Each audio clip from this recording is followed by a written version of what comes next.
Assalamualaikum warahmatullahi wabarakatuh.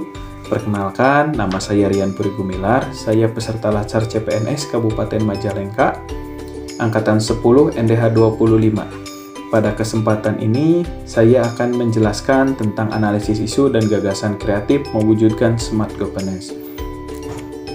Saya adalah prekamedis terampil di UPTD Puskesmas Banjaran. Pelaksanaan sistem rekamedis di Puskesmas Banjaran saat ini belum berjalan secara optimal, sehingga ada beberapa permasalahan yang akan saya bahas dalam identifikasi isu.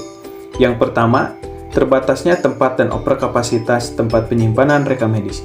Yang kedua, tidak adanya penggunaan outguide atau tracer pada rak penyimpanan rekamedis.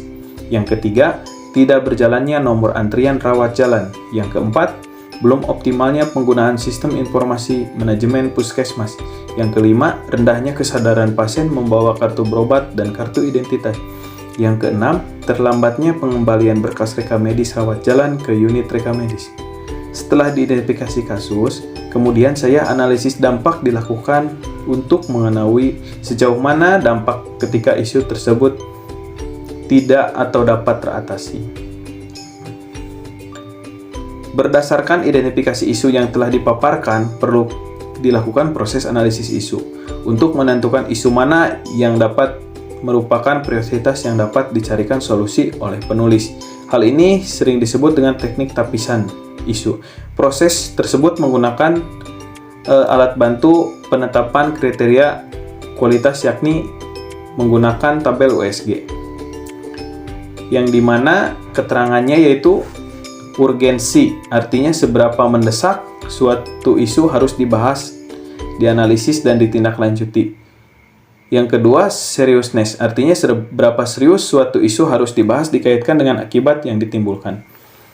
Kemudian C, growth, artinya seberapa besar kemungkinan memburuknya isu tersebut jika tidak ditangani segera. Untuk skor sendiri, yaitu 1-5. Yang 1, tidak mendesak, 2, kurang mendesak, 3, cukup mendesak, 4, mendesak, dan 5, sangat mendesak. Berdasarkan analisis menggunakan metode USG, didapatkan isu yang menjadi prioritas untuk segera diatasi adalah tidak adanya penggunaan outguide atau tracer di penyimpanan rekamedis, sehingga isu tersebut harus segera ditangani. Isu prioritas selanjutnya dianalisis dengan pendekatan fishbone diagram untuk mendapatkan akar masalah atau penyebab yang perlu diselesaikan.